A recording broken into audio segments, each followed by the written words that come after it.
Hello, Laura. Hi, Steph. How are you? Oh, wow. What a question. What a question. Well, doing as well as possible. I don't know if Mhm. I'm ready for March, but here we are. Here we are, surviving and thriving during the Mars retrograde. We both have a pretty amazing story about Mars retrograde in Cancer, but we are almost at the finish line. Yes, we're recording this just about 4 days before Mars stations and the retrograde ends, and we're already starting to feel relief, and we hope all of you are too, because my goodness. Yes. So we just wanted to do a very high level overview of February because a lot went on and not all of it was great, I have to admit.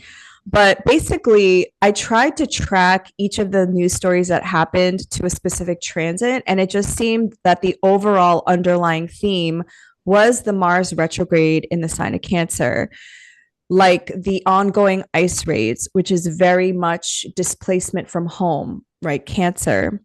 And one positive thing that happened was on February 3rd during the Grammys. I didn't actually watch the Grammys. Did you? No. Yeah, I just watched the clips Yeah. afterwards. And I do like Chapel Roan, which by the way, I thought it was Chappelle Roan until like just recently. And my millennial brain.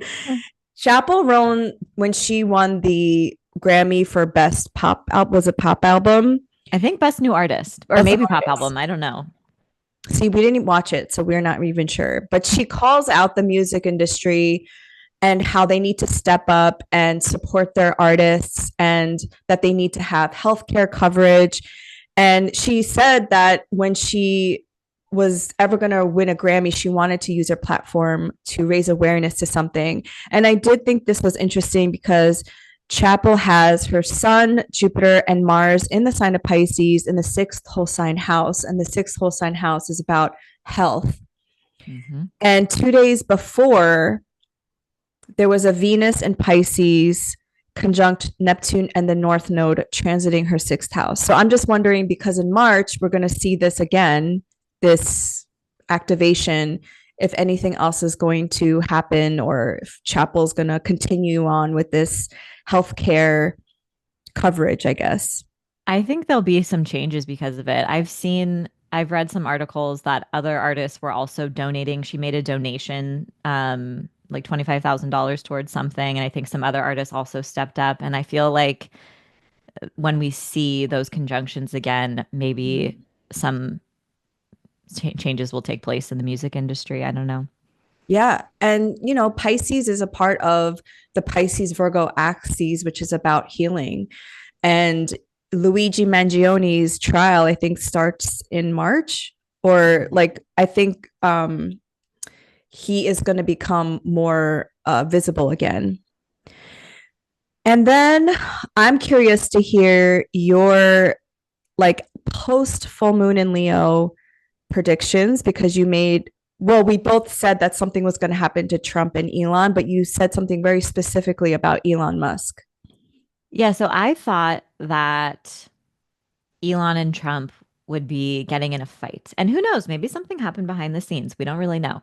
Yes. But what was interesting is that I also said, based on Elon Musk's chart, his Mars rules the fifth house of children and romantic partners, and also the 10th house of like publicity.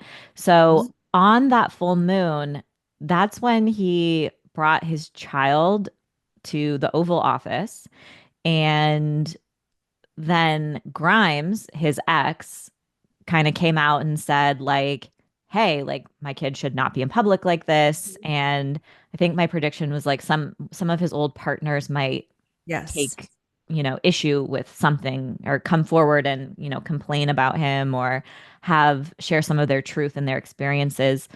But it was quite literal. It was like his son was put on display, very 10th house, but his Mars is also located in the eighth house of secrets and what's hidden. Mhm. And there are these clips of his son. I don't remember word for word, but he was basically saying to Trump, like, I want you to shush your mouth and like, you're not the president. right? He And said the so, F word. He said, shut the fuck up. oh, so Yeah. on one hand, it's like his son's young. It's not like he's making this up on his own. He's Right. like mimicking behavior. He's repeating things he's heard before. So he was kind of revealing Elon's hidden motives, which is very like Mars in the eighth house. And they were on full display and it involved his child. So it was just like literal astrology when you look at, Mhm. and when you interpret eighth house, 10th house, fifth house activation. And I think, I don't know if it was yesterday or a few days ago, Elon and Trump were interviewed on Fox News. And I think someone was asking them about like, well, people are saying that Elon's really running the presidency, and they were kind of like laughing it off. But they're Trump, I don't know. I think that there's just more public conversations about how, yeah, like Elon is literally like a shadow president. Yes, I saw that. Hmm. I think more of it is going to come out uh, during maybe the Venus and Mercury retrograde. Hmm. Hmm. The girlies are fighting, like we said. Yeah. And they're both narcissistic, egomaniac people. So I don't think that this is a romance or bromance by any means. No, no, It's no, like no. keep your enemies close kind of thing. And they have 12th house activations in each other's charts. So Yes. it's definitely all about keeping their enemies closer. Yes. One last thing that I did want to mention was that so Kendrick Lamar, who has appeared in the Grammys, he won like 5 Grammys, and he also performed at the Super Bowl halftime show, which is arguably the largest stage in the world. It's viewed by 150 million people. And regardless of your discourse on the symbolism behind it, I think this is so significant because Kendrick Lamar has Mars in the sign of Cancer at 17 degrees, closely conjunct to Mercury in Cancer and his midheaven. And it just kind of shows that planets that are fallen during a retrograde can also mean reclaiming or getting a return on your investment for past work. Mm. So I don't think fallen planets, well, I believe that fallen planets and detriment planets have their own medicine and their own magic. I don't always think that they are, womp womp. Hmm. And also, retrogrades don't necessarily mean that nothing is going to happen. Totally. They have their own superpower and they just Mhm. manifest differently outside of the status quo, which, let's be real, that's a great thing because the status quo isn't working for any of us. Yes. Yes, exactly. And and as long as you do your Mars and the way that it wants to express, you have to honor the energy. That's when I think it becomes your biggest gift. Absolutely. Yeah. So should we start on March? Let's Are get we all started with, ready? yeah, because, okay, so if you didn't tune in to our last episode, we have just been talking about March kind of all year because it is the biggest month of the year. It has the most major changes. Events are taking place that haven't happened since the 1800s. Mhm. We got double retrogrades, an eclipse, a outer planet change that hasn't happened for centuries. So just a lot going on. Yes. There's going to be a BM before March and an AM after March. Yes. And I feel like your life is going to change whether you want it to or not. If I can be Yes. so bold as to say that, right? 100%. 100%. Because eclipses alone are faded endings and beginnings. And then you have these retrogrades, and then you have an outer planet sign change in a cardinal fire sign. The first sign of the zodiac, too. So it Yes. is like there's that extra potent, and Mhm. it's on a world point, which is zero Yes. degrees of Aries. That cardinal signs at 0 degrees are bigger deals. Thank you for mentioning that because I meant to say that. I meant to write that in our notes, but then I forgot. Yeah. So let's Okay, dive in. let's dive in. On March 1st, Venus will station retrograde in the sign of Aries. Yes. Now, this is taking place at 10 degrees of Aries. So, if you have any planets or placements, especially in the cardinal signs, so Aries, Cancer, Libra, or Capricorn around 10 degrees, you're going to feel this the most intensely. This retrograde is traveling between Aries and Pisces.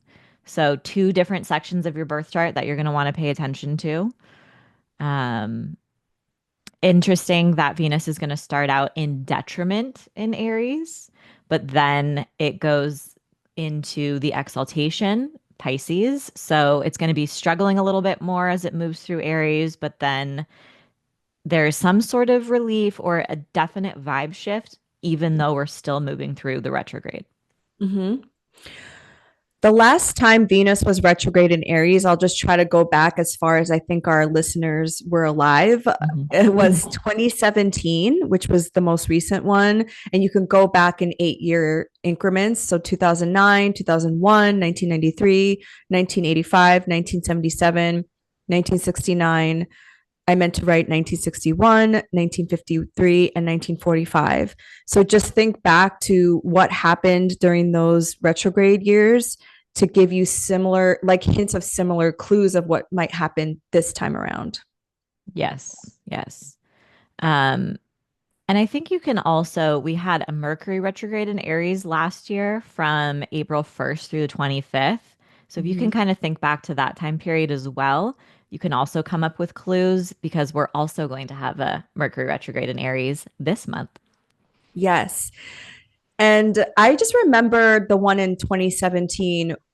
I think we mentioned it in last month's forecast when it was after the Women's March in DC and everyone was wearing those like pussy hats, Hmm. because that's also when Trump, the first time he became president. So I just wrote some keywords, and I'm just speaking about the Venus and Aries portion for now. Keywords: passionate and quick romance, sex scandals, protests, femme issues, avant garde art. Because I'm thinking of like Lady Gaga, who has a Mm. Venus in Aries. Hmm. Hmm. Yeah. What do you think So of? I think generally Venus retrogrades can bring up issues in our relationships, but they can also invite us to reflect on unhealthy dynamics that aren't sustainable moving forward. So they can actually help you befriend conflict and confrontation. This can be a very productive time for organizing work and for Mhm. social causes and movements and for coming together. And we could definitely see an uptick of protests and people reclaiming their collective power and coming together. Um, so that could be something positive. Yes.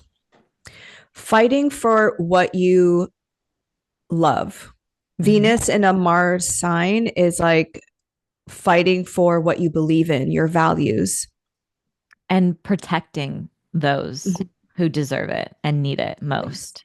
There's that very like courageous protective element, I think, as well. Mhm. And risk taking, Hmm. as like Aries is the risk taker, the pioneer, not always thinking about the consequences, but Yeah. very bold in action. Yeah. So this is definitely going to be an important period to pay attention to. I believe the retrograde goes through April 14th. Mm-hmm. So Yeah. It's 40 days and 40 nights, right? yes, and I saw, I can't remember the name, but there was a pastor who was like calling for a boycott of Target. Did you see this? Oh, no. Um Starting on March 5th, which is right after the retrograde begins, and he specifically said like the boycott 40 days, 40 nights because it's a Oh, pushback against them going back on DEI. right. So, but I thought that was so retrograde. I'm like, oh my gosh, he's like calling for this, protest and boycott Mhm. so close to the start of the Venus retrograde. And it's literally Mhm. the same length, 40 days, 40 nights. Wow. Did you see that Target has already lost $15.7 billion in like when was it, like 2 weeks Yeah. Yeah. And since they announced that they were pulling back their DEI initiatives? I was like, that was not a good decision. well, and it's just proof for all of us and a reminder that these BDS movements do work and that like our Mhm. money is our power and where we put it really does matter because the investors, I think, I read an article that they are wanting to, or shareholders, yeah, and investors are wanting to sue some of the Mhm. leadership at Target who made this decision because they're like, you didn't tell us that all of our Mhm. shares would go down if you pulled Mhm. back from DEI. And then the founders of Target, the daughters of the founders, are speaking out against this. And they're like, this is horrific. Like, so Mhm. there's movement and it's working. So keep doing it and keep participating. Yes. Yes, because the only way to get their attention is through our dollars. Yes. That's the only language they speak. Mm-hmm. And I have not shopped at Target since. And I have to say, it used to be my happy place, but I'm not going anywhere near Target until this gets resolved. Yeah. I have not shopped at Target. I have not gone to Starbucks and all the other places at BD at like that are on the BDS. And I've saved so much money that now I reinvest that money towards mutual aid and people that actually need it. And that's just really how, not I don't want to like project and say that's how we should all be doing, how we should all be using our money, but that is how we create change. We redistribute the money towards our community and not corporations. Yes. And you have to start somewhere. And, you know, it over time, it becomes easier and easier. Like, yeah, I have not had Starbucks since October 7th, before October 7th of last year. Um, and Target, it was also the love of my life. Love of my life. And I'm very heartbroken. And I've pulled back significantly. So, and I think it's not about perfection, but it's about mindfulness, right? Like Mm-hmm. the formula that Sloan eats, the only type she eats, is only available at Target or directly from the supplier. So I changed and like got a subscription to the supplier, so I'm paying them directly. But Mm-hmm. if we run out, I have to Yeah. go there to get it. But it's just mindfulness, right? Like it's Right. not. So, anyways, It's like divestment, yes. because as much as you can, because we still live within the system, and it's just about consciously divesting where you can. Yep. Yep. March 1st, again, same day, Mercury in Pisces will conjunct the North Node in Pisces at 27 degrees. And this is going to happen two more times. April 4th and April 10th. Mm-hmm. Um, yeah, Mercury is the planet of communication, information, and the North Node has to do with our fate and destiny. Interesting that it's happening again on April 10th, which is like right before the Venus retrograde ends. And this is taking place Mm-hmm. on the same day as Venus going retrograde. So there's definitely going to be conversations that take place that might feel emotional Mm-hmm. and might be fated in some way.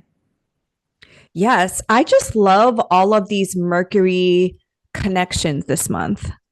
There's something about Mercury connecting with the North Node, and then it connects with all the different planets during the retrograde too. It's like gathering data, like, what is my destiny? What do I want to do? What do I want with my life? What do I believe in? And I think there's something magical happening here. It's so busy this month. Mm-hmm. And yeah, Yes. And what do you feel? What do you feel about the North Node being about your destiny versus like the midheaven? I think they both have to do with it. I think when you're interpreting a chart, you take a blend of multiple things, right? Like, um, so the North Node might be part of your destiny that you're more unfamiliar and uncomfortable with, and it takes more time to Mm-hmm. get into that role or embrace it Mm-hmm. because it's more unknown. but or unfamiliar to you. Uh and then whereas like the midheaven is like how people perceive you today, like what Yeah. you're known for today. Um but yeah, I think there's a blend there. Mhm. Yeah. And the North Node in Pisces is just giving like the mystical nature of life. Yeah, if you don't have a spiritual practice, if you don't have spiritual hygiene, this is your wake up call. Mm-hmm. March 2nd, Mercury in Pisces will conjunct Neptune in Pisces. And this will happen at 28 degrees. Yes. And yeah, this is also going to happen two other times, March 29th and April 17th. So whatever's unfolding today is directly connected to those two dates. Um, Mercury and Neptune, when they come together, I think it's time for a good cry. Mm-hmm. News could be a little sad or overwhelming. It's hard to keep up with your boundaries energetically. I would say this is not a great day for, I, I don't know. What do you think? For divination work, I would say you Yes, for might sure. you might feel like your intuition is heightened, but your boundaries might also be lower. So if you are going to engage in divination work, you really gotta um, make sure your hygiene is on point. Yeah.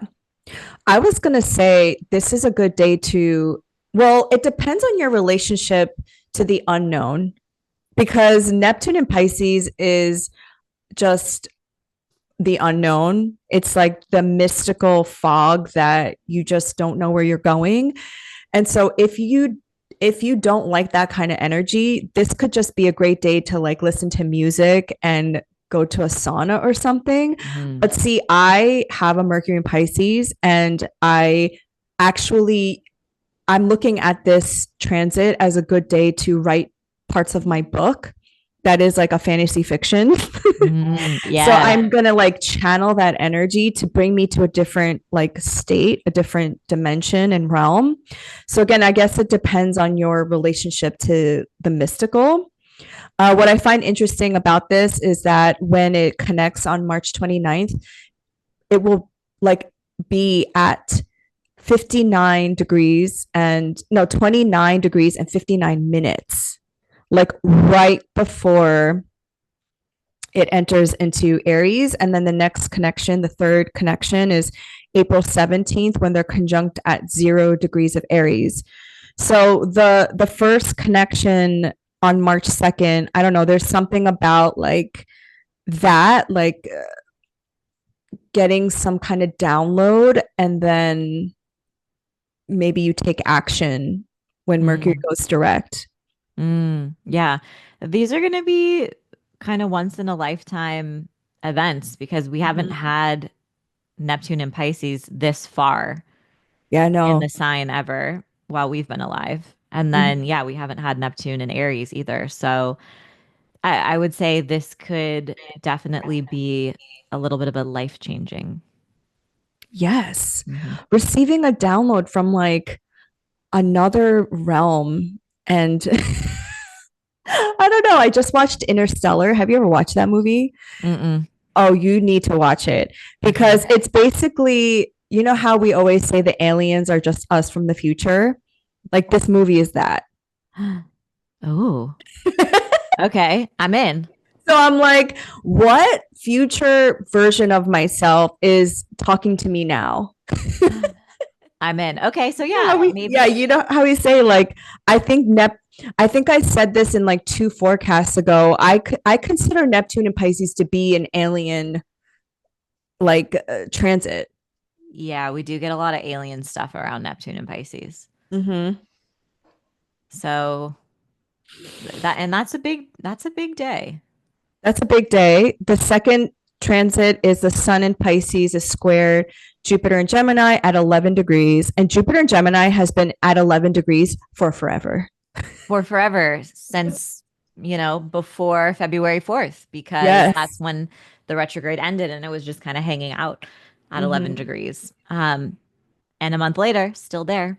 Still there. So, yeah, this is the closing square of the Sun Jupiter cycle. So, Squares mean change, pivots, adjustments. Because it's a closing square, there could be some sort of revelation you have about letting go or releasing or making a change, especially regarding your belief systems or your goals and your dreams. Um, it's going to bring you back to conversations, ideas, goals you set for yourself around May 18th of last year, because that is when we had the Sun Jupiter conjunction, which was Mm-hmm. actually in Taurus. So, yeah, this is a pivot. Sometimes you can learn lucky news or feel like there's some sort of positive development that takes place in your life, but this could also be a day where you just have a change of perspective as well. Yeah. Or you can just feel like this part of my life isn't growing anymore and I need to move on. Mm-hmm. Yes, yes, yes, yes. I just thinking like Jupiter in Gemini at 11 degrees is just sitting there and there's like that Gemini house not moving. Like nothing is advancing and it must feel very frustrating for a lot of people who are used to some kind of growth in their life. I mean, I can attest to this, right? And it's like Yeah. just sitting there. Yes, if you have any fire placements in your chart, you love movement and action Yes, and that stillness of the planet. You can definitely feel it. I'm ready for some movement. literally. I'm like, when is it going to get to 12 degrees at least? Something. Yes. And that's going to kind of trace over all of these other interactions that Jupiter has had with Venus and with Mhm. Mercury back in February and I think even late January. So it's definitely going to bring up some sagas and stories. And the sun is the illuminator, so there might be some important revelation or information that's revealed. Mhm. And like you said, Pisces is the ending. And so, right, you said that Mhm. it's the last sign, it's about letting go. And so, yeah, you might need to let go of something. It's the closing square. Yeah. March 3rd, Mercury enters Aries. So I I'm live laughing with because of your note. the retrograde vibes begin, so beware. Um, I also live with two people who have Mercury and Aries. Wow, what is that like? Are they loud? They're chatty. Yes. They don't stop chatting. Yes, which is great for both of them. Yeah. Fortunately, I have my Mercury in Leo, so we're trying Mhm. to each other. We get it. I like to Yeah. chat too. Um, but yes, I would say having your Mercury in a Mars ruled sign is like a lot of energy behind your Mhm. communication and also kind of like playful witty banter like poking at you and Mhm. making jokes is like a form of endearment is I was very gonna like say, does Joey give you like, does he like pick on you as a form of flirting or something? he like roasts me Yeah. constantly. I'm constantly roasted in this house. Yes. And I'm sure Picking up on you. Sloane is like seconds away from joining him once Yes. she begins speaking. We're gonna have a roast fest against you. Yeah. So but it's very fun. It's a very energetic Mhm. placement. And I think this can be great for coming up with new ideas, not necessarily long lasting ideas. We call Joey streaky in this house. He'll like go on different tangents. Mhm. Um, he like tried tight roping in the pandemic for like 2 weeks and then like bought all this gear and then like that was it and then but it's like that like very streaky like one day he Very was like eerie. let's do tennis. I'm like Yeah. let's do tennis. Hmm. We're not going to do tennis.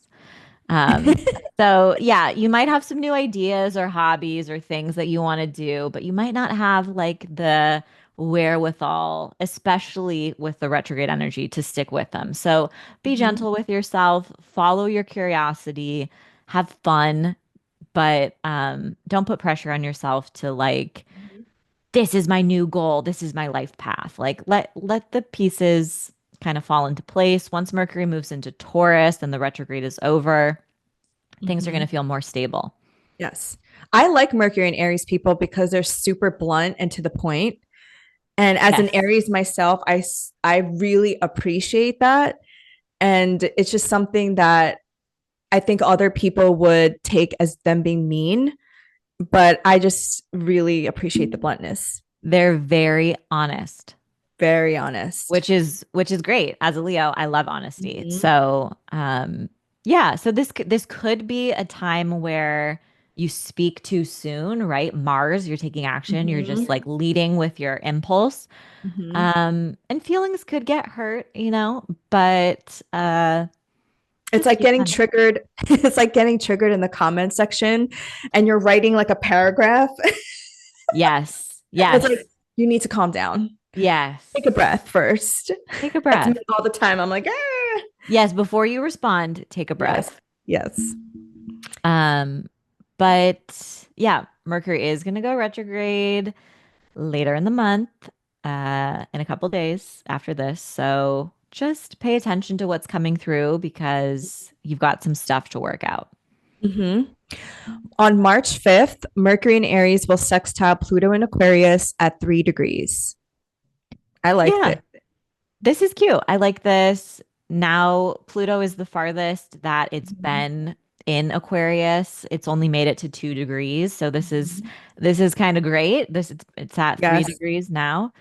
And yeah, Mercury's the mind, Pluto's a planet of transformation. And since they're meeting in a gentle way, it's really great for self-empowerment and research Mhm. and deep conversations, for helping to open and change other people's minds and ideas. Mhm. Um, yes. Making like revolutionary posters Yeah. or like activists doing some activism online. Yes, you can gain more attention for it. So this is Mhm. definitely one of those aspects to pay attention to. Your words can transform or change someone else. Yes. On March 7th, Sun in Pisces will trine Mars in Cancer at 17 degrees. I just like this because it feels a little productive. Mm-hmm. You're able to get some of the annoying things done that you've avoided on your to-do list. Mm-hmm. Or you're just feeling, especially like Mars isn't retrograde anymore, and it's you can make progress, especially in areas where you have felt delays or setbacks. Mm-hmm. Yeah, and just like Jupiter, Mars is going to be at 17 degrees for a little minute, a while. And when Mars stations direct, it's changing directions. So I do believe there is this like paradigm shift wherever you have your Cancer house. And then now you can take action, wherever you were having that reflection moment during the retrograde. And it can bring some of your hidden feelings to light because we have the Mm-hmm. sun, the illuminator, and it can help you process any feelings that you've like delayed or kind of like Mm-hmm. danced over, maybe. Yeah. And Cancer in medical astrology rules the stomach, which is the gut. And so if there was ever a moment where you overrode overrode your gut feelings or your intuition or what, because the stomach is a second brain, Mhm. this is the moment where you can just trust it. And I think that's why Mars has fallen in Cancer, right? Because when it's exalted in Capricorn, you have like physical proof of the thing. You have like the external environment giving you feedback, but this is like your gut. Right. And I don't think that is as you don't get as positive reinforcements from the patriarchy when it's like your gut feeling. Yep. I love that interpretation. Yes. So March 17th, I'm like fast forwarding life. March 11th, Mercury in Aries conjuncts Venus retrograde in Aries at 8 degrees. I like when Mercury and Venus come together because Usually, Venus is a planet of support and relationships, and Mercury is a planet of communication. So, this can bring positive news. It can help you Mhm. smooth over conflicts, especially anything that's come up during the Venus retrograde so far. If you have gotten in a little tiff here or there, this could help you smooth things over. Um, I think it's also great for accessing your creativity. Mhm. There's some, you know, Yeah. I think there's a sex scandal that's coming out or some like juicy gossip coming out because this is the part when Venus starts descending into the underworld. And also, if you're interested in Venus's like retrograde story with Inanna, the myth of Inanna, and um, because Venus has to descend. And so I think there's something that's going to come up. And I'm like 100%. excited for the tea. There, yes, you could definitely see a lot of relationship issues, drama, sex scandal, 100%. I think that is a perfect prediction. And Mm-hmm. stay tuned. And stay tuned. Mhm. I mean, it could also be an instance of like abuse too, Yes, for sure. because it's a detriment Venus. So it's not all going to be. So I just want to say, like, it might not all be tea in like a funny way. It just is, the reality of Venus retrograde conjunct Mercury in Aries. And you could literally hear from an ex Yes. in your personal life, that is. Sorry. I'm like, stay in the past, please. That doesn't really happen to me that often, to be honest. It's usually like old friends from the past because I guess it depends on where Venus rules your houses, right? Because Venus rules my 11th house of friendships. So it's usually a friendship versus exes, but we shall see. Yes. And I will say, like, a lot of people assume, like, oh my gosh, when they hear, like, I'm gonna hear from an ex, it could be that you're reflecting on old relationship patterns. It could be that you are driving and you see their name on a billboard. It could be like you're reminded of them for some reason. It doesn't necessarily mean that they're like tracking you down and That's texting true. you. Yes, because it is inner reflection. You have to look within. And usually it's the person that comes back from the past that kind of prompts that, right? You're Hmm. like, oh, this relationship didn't go well. I wonder what happened. How am I accountable for it too? Hmm. And doing that like inner work. Yep. So fun. March Mhm. 12th, the sun in Pisces will conjunct Saturn in Pisces at 22 degrees. Shit is really gearing up. So I would say similar to last month when we saw like February 10th through I think the 13th, we said it was just like a Uranus shit show. Mm-hmm. This month we have a Saturn shit show Mm-hmm. from the 12th through, yeah, the 13th in particular is like a lot of action. Mm-hmm. Um, This aspect is baked into that full moon lunar eclipse in Virgo, which takes place on March 13th. So maybe we just want to pair them together. Sure, let's do it. Yeah. March 13th, we have a full moon lunar eclipse in Virgo at 23 degrees. And so this is our first lunar eclipse in Virgo Mm-hmm. now that we're in the Virgo Pisces axis and cycle. We'll still get some themes and topics come up that we experienced during last year's eclipse on September 17th, even though it was in Pisces.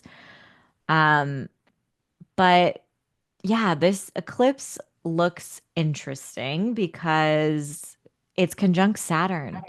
Saturn is the planet of challenges, restrictions, limitation. In traditional astrology, it is death, it Mm-hmm. is hardship, but it's also responsibility, making commitments, setting boundaries, coming up with structures, Mm-hmm. something in the tangible world. I think it's very interesting that it's taking place in the third decan of Virgo, which is associated with the Ten of Pentacles, which is a card of like seemingly abundance, right? This Mm-hmm. is like Yeah. um someone who feels fulfilled and grounded in almost every area of their life. At least that's like the depiction on the card. There's in particular like financial stability because it's the Mhm. suit of pentacles. However, so some of that may be challenged under Mhm. this eclipse because it's so close to Saturn. So if we didn't have Saturn there, I'd be like, slay. Yay. We love this eclipse. But because we have Saturn there, there could be some form of part of that being taken away, or financial insecurity, or Mhm. something destabilizing that's coming through. The Yeah. eclipse can see its ruler. It's forming a square to Jupiter and Gemini.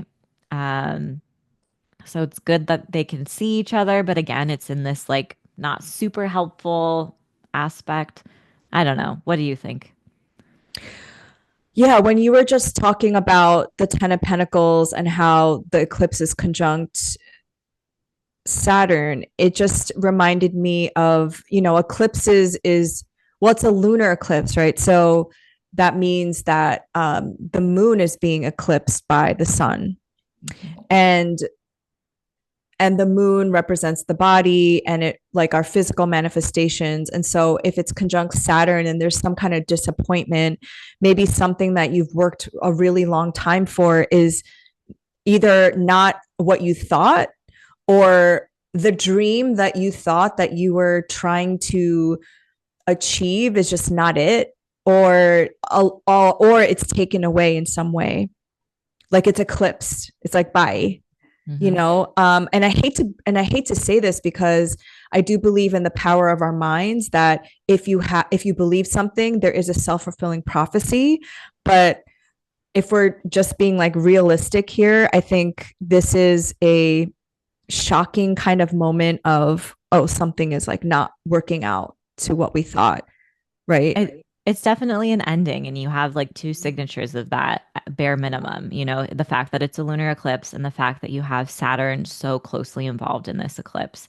I think the eclipse is also forming a trine to Mars and Cancer and a sextile to Uranus and Taurus. So it does kind of open up these other like neural pathways of like, okay, this reality check, and Mm-hmm. maybe I start to consider this. But I do think, give yourself time to process and feel any endings that come through. Don't rush through, or try to bypass any anything, because this is going to be a big moment um, in all of our lives. Mm-hmm. Just as a correction, the ruler is Mercury in Aries, right? Oh, yeah, not Jupiter. Yeah, yeah. So Um, it can't even see the ruler. Boo.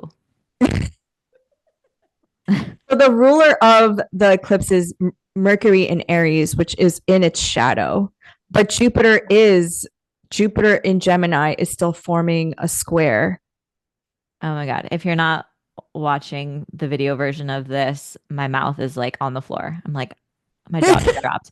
Um, okay. So, You're experiencing the retrograde now. yes, because, well, that's such an important point you just made, because Mercury goes retrograde in Aries the day after this eclipse. Mm-hmm. So Yes. the ruler of this eclipse is literally stationary. It's a absolute turn of events. Events. Yes. Yes, but you weren't wrong. Jupiter is still forming a square. Uh, it's a wide orb, but it's still forming it, right? Mhm. And the eclipse is conjunct, so the sun is conjunct Saturn, and it's trying to Mars and Cancer, sextile to Uranus and Taurus. So there is something about this eclipse that is final, that something is ending, which is an eclipse, right? Which is a full moon, essentially. There's a turn of events, maybe multiple areas of your life. And it might be a little surprising with that sextile to Uranus. Yes. I just pulled up the chart, and Mercury is going to station retrograde at 9 degrees in Mm-hmm. Aries, and Venus station retrograde at 10 10 degrees of degrees. Aries. So whatever is taking place on this eclipse is also bringing you back to March 1st when Venus went retrograde. Mm-hmm. exactly. Oh my gosh. And the last eclipse that happened in Virgo was the solar eclipse, which is a new moon in Virgo on September 1st, 2016. So there was like a new beginning that happened then. And now we're picking that story back up with this full moon. What is it, like 8 years, 9 years ago, Wow. Uh-huh. or more than that? Mm-hmm. Mm-hmm. So, yes, Yeah. something is ending in your Virgo house. Yeah. Be aware, pay attention. And may I just say, I know everybody says this and it must be so fucking annoying when people say this, but you have to trust that the ending is meant to be an ending because there's something better, or the thing that you've been calling in, all the new moons that we talk about, like set an intention. When you set that intention, it starts a course of events that you don't see necessarily, and that things have to end and die metaphorically in order for that thing to come in. So as humans, we tend to crash out when we're like, oh my God, my this thing is ending, or I quit, or I quit my job, or I had to quit my job, or I got fired, or my relationship is ending. But it's to take a moment during eclipses, because it's like, oh, Jesus is taking the wheel, or the universe is taking the wheel, divine intervention is taking over and saying, you asked for this in some capacity. So, Yes. 100%. 100%. And rejection is redirection and mhm, protection. yes. So, Every major life event that I've experienced has been around eclipses. And in the moment, I was like, why is this happening to me? But it's always worked out for the best for me. mhm. Like a relationship ending, a job ending, a breakup with a friend. It's always been for the highest good of myself. So, yeah, just something to keep in mind. Mhm. So, the very next day, as we mentioned, on March 14th, Mercury will station retrograde in the sign of Aries. Yes. And it's going to stay retrograde until April 7th. It is essentially tracing over the Venus retrograde story that you're already going through. It's also bringing you back to the Mercury retrograde in Aries we had last April from the 1st through 25th. So this is a big one for sure. Mm-hmm. Because now I we're don't know. double After retrograde. That's true. That is true. But I was going to say, after the Mars retrograde, I don't feel like Mercury retrogrades are a big deal anymore. I know. I You know. know what I Mars, mean? I'm just like, this Mars retrograde in particular has been hellacious. oh, worst. But yeah, and I think it also like our charts were impacted directly by the Mars retrograde. So True. I think that is also something to consider. But yeah, it we have these two inner planets now retrograde. So we went from having Mars retrograde, which is such a doozy and more rare. It only happens like once every 2.5 years. Mhm. Um, but now we have two of the inner planets retrograde, which is Yes. And these retrogrades are happening in their detriment and fall, Mhm. like the planets are trying to access a part of themselves that is so far from their comfort. Yes, yes. That it's like we're all like, what do we do? Yeah. So this could be yeah, because once it re-enters Pisces, it's going to be in fall. So just pay attention, start taking notes once Venus goes retrograde. Pay attention to the news stories that are coming through around that time because there's going to be directly correlating developments taking place. Mm-hmm. More on that later on. March 14th, the sun in Pisces will sextile Uranus and Taurus at 23 degrees. I think this is just like a welcomed sigh of relief. We're still in the midst of eclipse season. We have another one to come, but I think this just helps you shake off some of the funk, try something new, and consider alternative approaches or solutions. Yes. And yeah, I just think it's energizing too, with that sextile to Uranus and Taurus. I think it's just like this boost of electrifying energy that maybe otherwise, because for me, maybe I'm projecting, but Pisces season is like so sad. So many tears. I just cry in a bathtub the entire time. Literally. Yeah. March 17th, the sun in Pisces will conjunct the North Node in Pisces at 27 degrees. This is also going to bring us back to March 1st when Mercury was forming a conjunction with the North Node.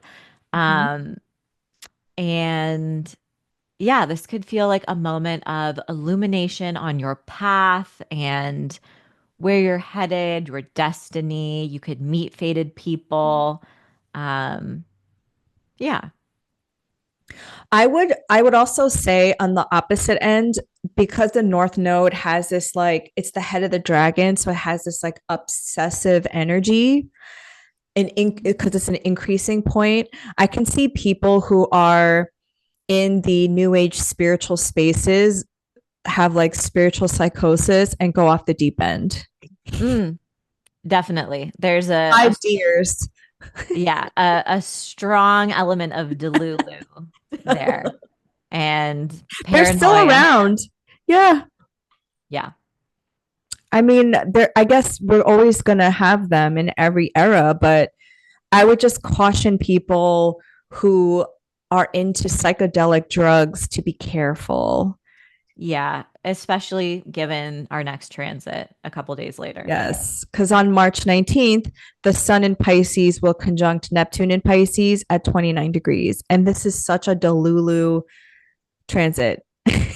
It can kick up your anxiety, your insecurities, projections, your boundaries are out the window. So, yeah, like this is not the time to leave the dimension. It might give you the urge to escape more and more, I but this is, disassociate. yeah, and dissociate. But, you know, try to find a safer way to dissociate, whether it's like staring at a blank wall or cuddling in a blanket and binging a show, or you could, try to do a little bit of grounding, which is what I would recommend. Trying to get back into your physical body and being proactive about connecting to the tangible world is important on that day. Dream work, doing reading some poetry, writing poetry, watching a fantasy movie. These are all like channels you can use instead of like trying to escape your reality. I mean, who doesn't want to escape this reality at this moment, right? But Yes. Yes. but but harnessing it in a healthier way is what to do with all this Neptunian Pisces energy. And mask up. Wear your mask if you catch a Yes. cold. You should always be Yes. masking up because we are still in a pandemic that is, Yes. you know, And other mer- things apparently. There's like the norovirus, the bird flu, the flu. yes. There's like all this weird shit going on. Yes. All of these viruses are continuing to really, really affect disabled and elderly people, and they matter. So please wear your mask. Yes. On March 20th, the sun will enter Aries and it will be the spring equinox in the northern hemisphere and the fall equinox in the southern hemisphere. And as astrologers, we consider this to be the real new year. Welcome to the brand new year. Yes. Yes. Um, this is when you should set your intentions. This is Yeah. when you should just start setting new goals for yourself or reflecting too on how far you've come, everything that's changed, everything you've manifested. Do Mhm. your goals that you had originally set for yourself still feel in alignment? How have you changed? How have your values changed? That kind of stuff. Yes. Yeah, and this is the world point, which we mentioned in the beginning. So just watch out for what happens in the news, what happens in your life, because 0.0 degrees in the cardinal signs are world points. Yes. Yep. On March 21st, Venus in Aries will sextile Pluto in Aquarius at 3 degrees. Adorable. I was going Adorable. to say, sexy time. What else do we have on this day? March 21st. Um, I don't know. Oh, oh no. Well, oh, sorry. I meant the 20th. I 20th. Oh, What the else do we 20th have is on the my 20th? solar return. Yes. Yes. I am an Aries. March 20th, Aries. Yes. So That's that's a big day for you. it is a big day for me. And I will be 43. I love it. And you're going to have this Venus sextile Pluto in your solar return chart. Yes. Cute. And I sent you my solar return chart like last year. Yeah.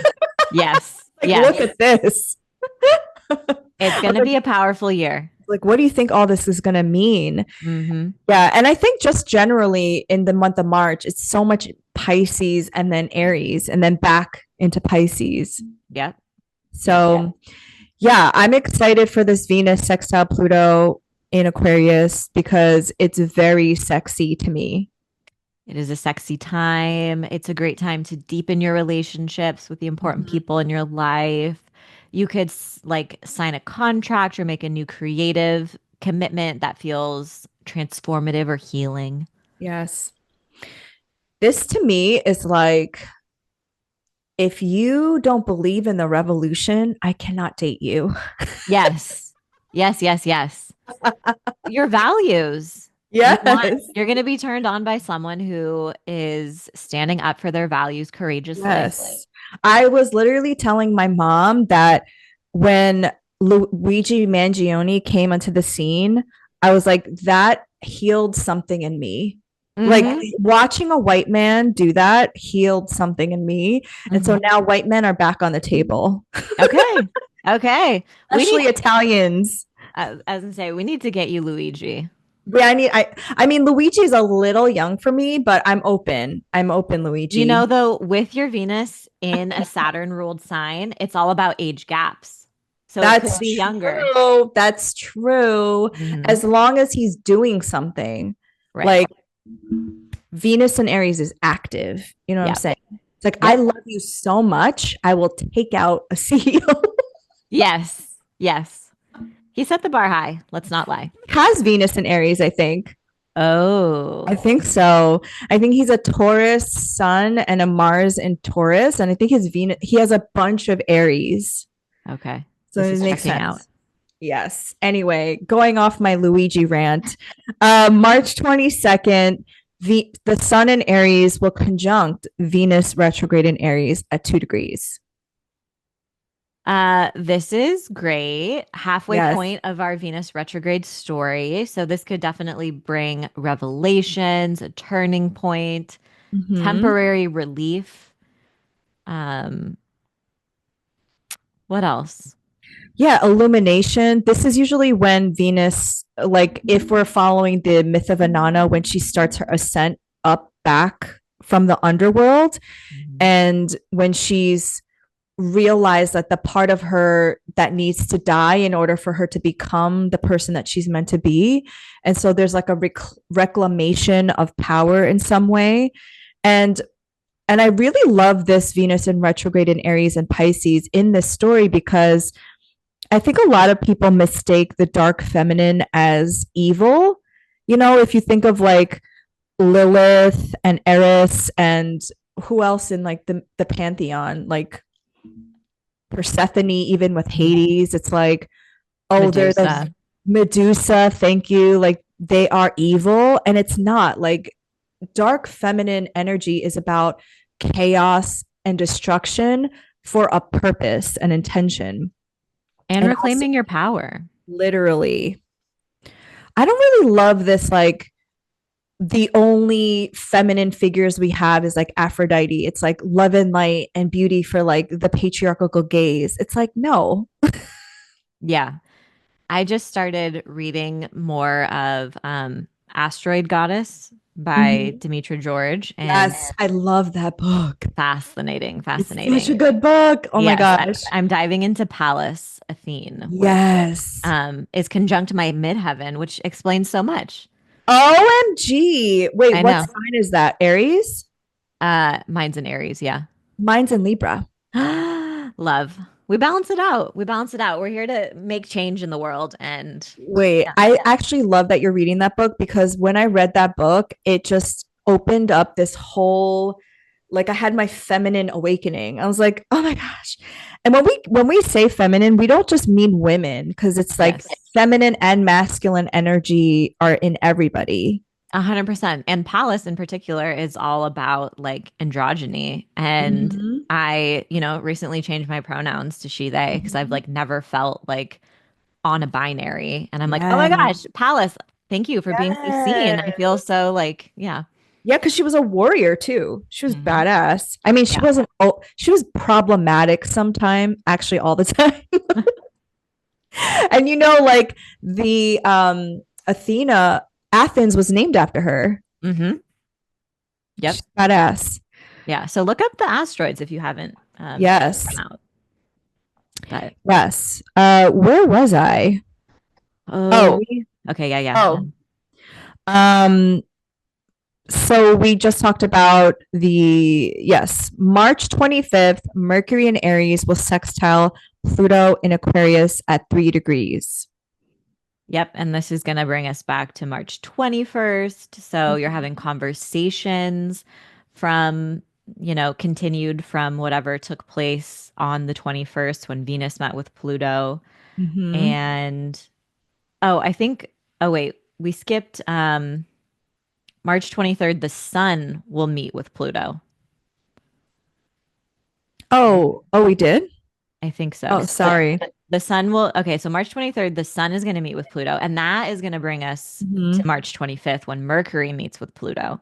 Yes. So we're having a little bit of this like continued conversation from the 21st to the 23rd to the 25th.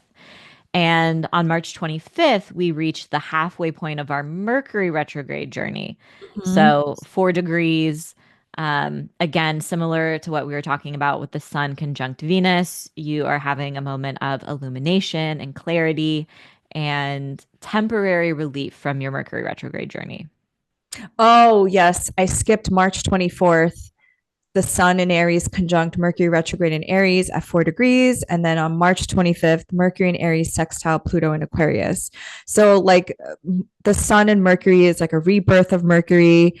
And then after the rebirth, it's like, hey, Pluto, what's going on? Mercury in Greek mythology is Hades and no, Hermes. Mhm. And Hermes was the one permitted in the underworld because Pluto is Hades. Yeah. So they're kind of vibing, Yeah. and Hermes is the only one who can hang with Hades. Yes. He was the usher of the dead. He Yep. like ushered people into the underworld. Hmm. So we're not saying this like literally, but maybe metaphorically. And also, Mercury is retrograde at this time. So I'm just thinking maybe you said something when Mercury was direct, and now you're like, was that the right thing to say? Yeah, clearing up miscommunications. I also like this for uh clearing out limiting beliefs, changing Ooh, the way you speak to yourself. love that. Right. Oh, I love that. Yes. Mhm. Like doing some shadow work and trying to figure out the root cause of some limiting belief systems and blockages. I Yes. love that. Yep. On March 27th, Venus retrograde will re enter Pisces and it will bring you back to February 3rd. Interesting. Mm-hmm. Interesting. Um, I'm gonna be curious. Are we gonna start to feel some sort of like kind of relief because Mm-hmm. Mercury is now in the exaltation? Mm-hmm. Venus. Um, oh yeah, yeah. Oh my God. I Mm-hmm. feel like we're so retrograde this I know. whole I feel like the retrograde energy is getting the best of us. I'm getting everything wrong, literally. Just kidding. We're doing our best. Bear with us. Yes. So Mercury is going, I mean, not Mercury, Venus is going to be in its exaltation. Venus. Yeah. No, I Uh, do think it's going to be a really, I think it's going to be sweet. I think Venus in Aries is going to be like aggressive and a little feisty. And then when Venus re-enters Pisces, it's going to be like, ooh, I want to vibe. I want to like canoodle with you. Yes, it definitely it's going to be co-present with Neptune in Pisces and Saturn in Pisces. So it also might yeah, bring out your sensitivities. Maybe you're Yeah. discussing commitments or you're rethinking commitments or Mhm. reconsidering your relationship with desire and pleasure, how you show up in a relationship too. Mhm. I like when I like when Saturn is with Neptune. I feel like Saturn gives an anchor to Neptune and also all that Pisces energy because you need something as a container. You need something to hold on to. Like even if it's like a small like life-saving raft in the ocean. And in the most like positive manifestation of Saturn and Neptune together is that it does give, like you said, that structure to the Mhm. intangible dream. It like helps Yes. you Bring it uh, down. bring it down and build Yep. it. Hmm. Okay, so March 27th, same day, when it re-enters Pisces, Venus will conjunct Neptune in Pisces at 29 degrees. And this will bring you back to February 1st when they had that first conjunction. Yeah, this is very also like red flaggy and Rose um colored glasses. rose-colored glasses. So just if something feels Mm-hmm. too good to be true, try to use your discernment. Try to avoid making important relationship decisions on this day if you can. Like give yourself like plus or minus a couple days to really like feel it out. Um, because things are not as clear Yeah. as they might seem. And we're a couple days shy of the next eclipse. Yeah. I also would say like delusions of grandeur, like this person really likes me. Meanwhile, he just looked at your stories. Right. Where, yeah, planning your wedding when someone just like liked your story. Yeah. Yeah, slow down. Slow I down. might have done that once or Hey, twice. I've been there. Come on. This person like really likes me. Yeah. And then, yeah. So just like have a little discernment because you might be making up stories in your head. Absolutely. So on March 29th, there is a new moon solar eclipse in the sign of Aries at 9 degrees. The last one of This this is eclipse series. this is the last one. Oh, thank the heavens. Oh, you didn't like them? I like them. I mean, I lost a lot of friends, but it was all for the highest good of myself. It is yeah, I would just say so this eclipse series has been on my MC and IC axis and Ooh, it's been a lot. It's wow. good. It's been good. Like you said Yeah. earlier in the recording, that all eclipses are for our highest good. But I would just Mhm. say it's been a lot of like breaking cycles, breaking patterns, Mhm. setting important boundaries within my family, Yes. that have stirred some things up Yes. and caused But challenges. the North Node conjuncture midheaven, like you've shown up in a different way. You experimented and you tried different things, which is very Aries, you know? Yes. And I had a human. And you had a human who was in Aries. I had a little baby Aries that showed up around the time I think the North Node was on my MC. Wow. I I know. mean, this is why I love astrology. You cannot make this shit up. Hmm. Wow. I definitely, so the North Node was transiting through my fifth house. And in Vedic astrology, the fifth house is one of the Dharma houses, like 1, 5, and 9. Hmm. And you wouldn't think that, right? Because the fifth house is like pleasure, joy, children. But now I understand why, because the more you do things that you love, the closer you are to your purpose. Mm. Oh, And that's beautiful. I mean, honestly, and I realized this like a month ago when I was reflecting back on these eclipses, and I was like, oh, I just literally started doing the things I loved again, like traveling, gathering with friends, astrology, studying astrology, and collaboration with friends. And I just feel like myself, like this is my purpose. I love that. I had Yes. chills. Oh. Yes. Oh. So, yeah, let's talk about this solar eclipse in Aries. Well, You want to kick it off? yeah. Okay. So I don't like this one. Um, spoiler alert. So the ruler of this eclipse is Mars, for real. And it is Mars in Cancer forming a square with Chiron exactly. So Mars is action, anger, violence, motivation. And Chiron is our core wounding and pain. Mm-hmm. So this is certainly a triggering aspect. Um, Anything that takes place around this time could prompt you to also take action on your healing journey too. I would say that's Mm-hmm. like the most positive manifestation. But people will probably be reactive and triggered under this eclipse. Things are going to be murky because Mercury and Venus retrograde are also forming a conjunction with the North Node and Neptune at this time. So there's just a lot of projection and insecurities and anxiety and, heightened uncertainty and a lot of pain. Yeah. There's, I, yeah, I just don't have the best feeling of this eclipse. Okay, then the other thing is um, a book. Let me grab from my handy dandy shelf that's right next to me. Um, 36 Secrets by Susan Chang is one of my favorite books about the decans in astrology Mm-hmm. and tarot. Mm-hmm. And she describes so this solar eclipse is taking place in the Two of Wands, associated with the Two of Wands. And that is like an emperor or a leader looking out Mm-hmm.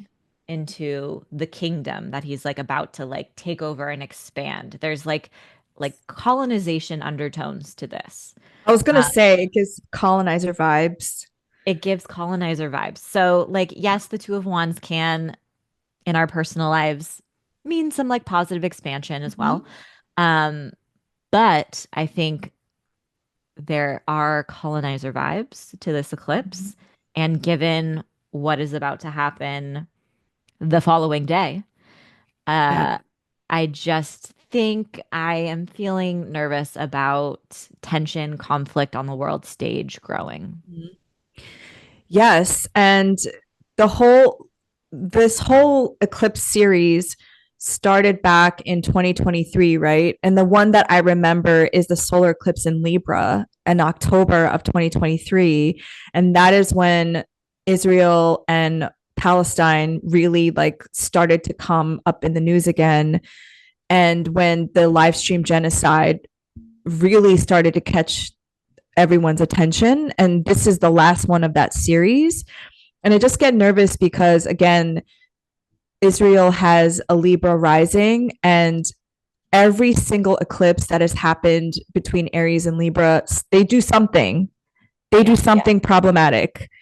And so if we're thinking about the seventh house of Aries is like, if we would call that Palestine, right? Because they're like linked like that. And I'm just nervous that the Mars in Cancer, which is Israel's 10th house, and Chiron is in the seventh, that there, I don't know, something is going to happen again. I think it's going to have to do with Trump taking over Mm, Palestine mm-hmm, and Gaza, like he's been saying. Like, mm-hmm. um, yeah, The Riviera. the Riviera of the East. I'm like, come on, colonizer. Yeah. Yeah, this also reminds me of that Chiron eclipse last April, where it was the solar eclipse in Aries as well, and it was conjunct Chiron. Yes. And now And this is the yes, opening square of that. yes. And, that one I felt was super powerful because Aries is exalted the sun is exalted in Aries, and 19 degrees is the exaltation degree. So I'm wondering if this is like furthering a story that started back then, which I have to like think back because so much has happened since then. But that Yes. was last April. Yes. 100%. Yeah. 100% it's connected. This is a big one to pay attention to, especially because it's like the last eclipse in the series. So it's like an exclamation point. Mm-hmm. Um, and the news is going to be off the charts around this time. And I'd say also watch out for disinformation Mm-hmm. and misinformation because of all that Neptune activation. Um, the government will probably try to distract us. They might be Mm-hmm. feeding us, they will be feeding us lies because that's what they do every day.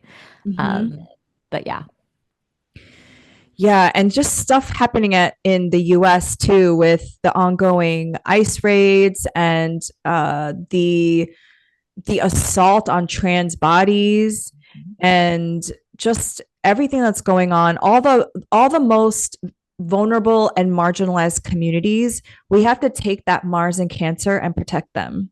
yeah, Like that's how we can transmute some of this, I don't even know what to call it, like terrorizing energy. hate. This like, yeah, this hate, because cancer is when it's like in its shadow aspect is nationalism. It is make America great again. It is, my mom calls it white promise, not white supremacy, which I think is Love that. funny. And the ways in which we could combat that is Mars and Cancer, like protection, protecting the most vulnerable people. Absolutely. So yeah, watch out for that day, and it is the last one, like we mentioned, and we're not going to have one for the next like 9 years, right? Yep. Yeah. March 29th, Mercury retrograde will re-enter Pisces, and this will bring you back to February 13th. So this Yes. is the And same day as the eclipse. yep. And it's going to also form another conjunction with Neptune and Pisces, which will also bring us back to March 2nd. So, yeah, this That's energy is right. all Mhm. baked into the eclipse. It's that confusion, the misinformation, the, I think, overwhelmingly, like when you have a lot of planets in Pisces, it reminds us how interconnected we are. And Mhm. you are tapped into the collective unconscious. So you might Mhm. feel overwhelmed with everything that's going on. It's Yeah. a big day to feel your feelings as well. And um, yeah, I always say empathy is a curse and a gift at the same time because I feel like I am way too soft for this cruel world. Every time I watch anything that is happening in the world right now, I immediately like am bawling. it is because you and I both have Jupiter in the 12th house. Yes, that's We cannot hang. We I cannot can. hang. I can. I probably told this story before, but when I went to visit Stephanie for the first time, we met in real life. I stayed at her home and her husband cooked us dinner. And this was like the first time I'm hanging out with her husband. And we're watching, what was that movie? We were watching Guardians of the Galaxy, Yeah. which is a Marvel movie. Okay. But at the end of this movie, I don't know if you've ever watched this movie, so I might like spoiler alert, the character Groot, which is a tree, he starts forming a nest to protect his friends and I start hysterically sobbing out of control. And Joey was like, "Are you okay?" It was so funny. It was so sweet They and were laughing at me. They were like, "Are you sweet. okay?" It was so sweet and hilarious. I was like, "I'm not okay. He's sacrificing himself." A a deep, deep feeling. It's what makes me love Oh you my so much. God. Oh my God. But literally when we're talking about, I literally might even cry just thinking about it. Like all of this um Piscean energy and this Neptune in Pisces is that deep compassion and empathy for humanity. Yep. And that ability to, no matter like who you are, where you're from, or where you are in life, it's like just that deep respect and love for people and Yeah. life. Hmm. And I never want to like cut that part off of me, but sometimes it really hurts. I know. I know. It's a superpower. It is a superpower and it is a curse, like you said. But Yes, which vibe shift on March 30th, Neptune will enter Aries. Wow. so, Wow, wow, wow. wowza. This is the first time since 1861. And for our history buffs out there, that is the same year that the Civil War started. Oh, yes. Yeah. Um, Scene. Goodbye. Goodbye. We'll see you next month. Uh, hope you enjoyed your forecast. Um, yeah, I mean, okay. I don't think I don't believe in like astrology fear mongering, but I don't think that this is fear mongering. I think it is very visible that like the veil that has thinly and barely existed has been fully like pulled off. Like we saw the inauguration, we saw the front row broligarchy. Mm-hmm. We are watching the richest man in the planet, or like one of the richest people in the whole world, like calling all the shots and illegally just changing the entire government from the inside out, and like nobody is stopping him, and nobody, everyone Mm-hmm. is just like, we're locked out of the building, there's nothing we can do. It's like, if he can do, you can do something. Anyways, I digress. Yes. But Yes. we're watching fascism rise, like, and all over the world, but especially here in America, like Trump is play by play, like taking plays out of Hitler's book. Mm-hmm. And it's And something, Elon is doing that salute, like oh, literally. he literally did a Nazi salute. It's like, Yes. how literal do we need to be here? I Yes. mean, and then he went to a far right conference in Germany. Did you hear about that? And he was like talking about he was like supporting their cause basically, which is again, Yes. I have to fact check this, but my mom told me that his ancestors were Nazis. So oh, it's not like that far fetched. wowza. Okay, we need to look No. into this. Yeah. But definitely he is a Nazi now. Mm-hmm. And yeah, so we're living in the early stages of fascism, and it's something we all need to pay attention to. And I believe Neptune was also in Pisces during one of the world wars, right? Let me look it up. Let me look it up. Neptune in Pisces or Aries? Oh, sorry, I mean Aries. Yeah. Uh, Oh Well, no, we had the Venus. opposite. Ooh, Yeah. fascinating. Okay, so during World War II, we had Neptune in Libra, Mm-hmm. which is a part of the Neptune cycle. So Mm-hmm. that to have it in, okay. Mm-hmm. Yeah, and there was a Venus and Aries retrograde during World War II, I believe, Okay. 1945, just as it was ending. Okay. And we had Yeah. Pluto in Leo, and right now we have Pluto in Aquarius. So we're having a lot of these like oppositions take place. Yes. Mm-hmm.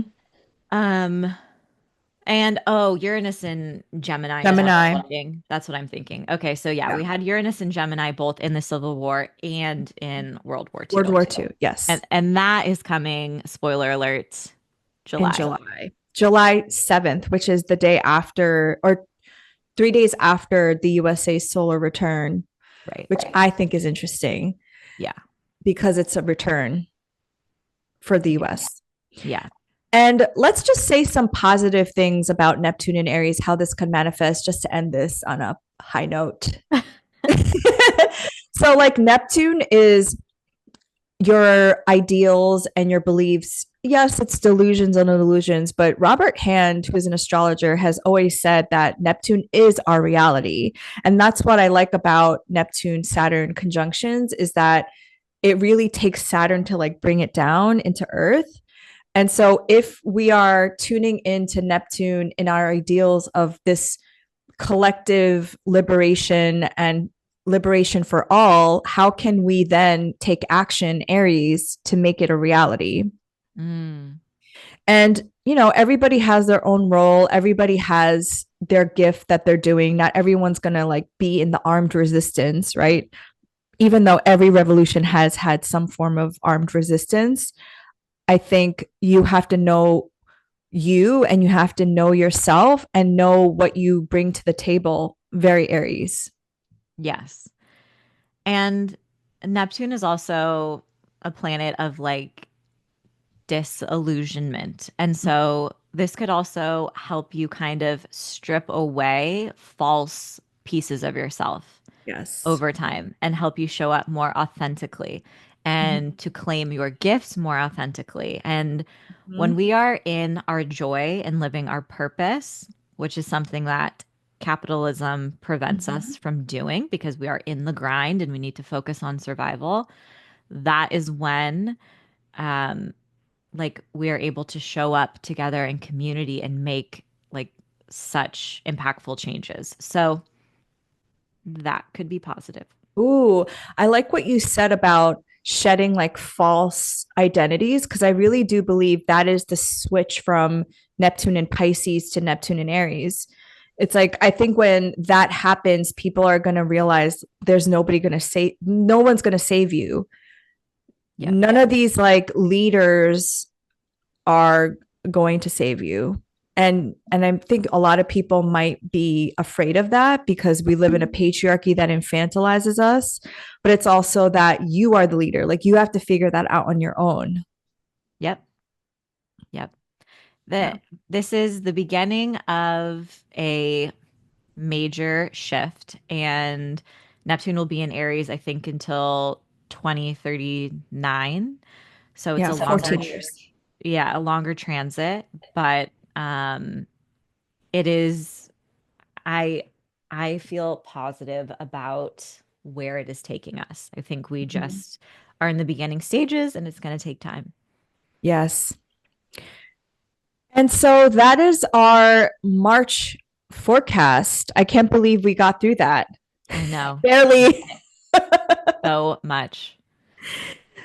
So Alrighty. we wish you all health, wealth, and safety during this time, and we will see you next month. Bye. Bye.